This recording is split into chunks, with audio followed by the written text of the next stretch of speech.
বঙ্গবন্ধু শেখ মুজিবুর রহমান বাংলাদেশের সমস্ত আপামর জনতার সম্পদ, ঠিক কিনা? তিনি এই বাংলাদেশের মুক্তিযুদ্ধের মহানায়ক, তিনি জাতির পিতা। তার হিস্ট্রি আমি জানি। তিনি ইসলামিক ফাউন্ডেশন করে দিয়ে আজকে যে ইসলামিক ফাউন্ডেশনে প্রায় 1 লক্ষর কাছাকাছি আলেম ওলামা কাজ করছে। আমি তার কবর শরীফে জিয়ারত করেছি গোপালগঞ্জের টঙ্গিপাড়ায়। আমি দেখেছি সেখানে একটা রুহানি পরিবেশ আছে। নিশ্চয়ই তিনি কোনো ভালো কাজ অবশ্যই করেছেন। তার কবরের পারে গিয়ে দেখা গেছে তার সেখানে কত সুন্দর একটা পরিবেশ। তিনি করে দিয়েছেন ইসলামিক ফাউন্ডেশন।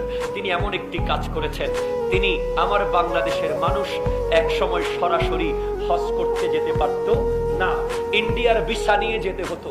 বঙ্গবন্ধু সৌদি গভর্নমেন্টের কাছে গিয়ে বলেছিল, আমার বাংলার স্বাধীন দেশের মানুষ কেন ইন্ডিয়ার ভিসা নিয়ে আসবে, কেন তারা ডাইরেক্ট আসতে পারবে না? সৌদি সরকার বলেছিল, আমি আপনাকে একটা কথা বলতে পারি, আপনি আপনার দেশের নাম পরিবর্তন করে দেন, পিপল রিপাবলিক অফ বাংলাদেশ পরিবর্তন করে ইসলামিক রিপাবলিক করে দেন, আমি আপনাকে ডাইরেক্ট আসার ব্যবস্থা করে দেব। তখন জাতির জনক বঙ্গবন্ধু বলেছিলেন, আপনার মক্কা মদিনার এই দেশ 99.9% মুসলমানের দেশে, আপনি বাদশাহ সৌদের নামে কেন দেশের নাম দিয়েছেন?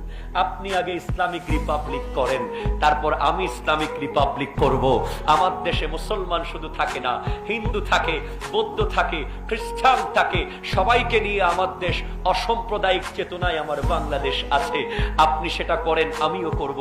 সৌদি গভর্নমেন্ট সেদিন বঙ্গবন্ধুর সেই কথায় লাজবাব হয়ে গিয়েছিল এবং দিতে বাধ্য হয়েছিল বঙ্গবন্ধুকে, যান আজকের পর থেকে আপনার বাংলাদেশের মানুষ সরাসরি ভিসা নিয়ে হজ করতে আসতে পারবে। আর জোরে বলতে হবে সুবহানাল্লাহ। আমরা বঙ্গবন্ধুকে স্মরণ করব 17ই মার্চ। পুরো বাংলাদেশের মানুষ তাকে স্মরণ করবে, ইতিহাস রচিত হবে। তার মতো একজন ব্যক্তি না থাকলে হয়তো আজকে আমরা পরাধীনতার শৃঙ্খলে আবদ্ধ থাকতাম।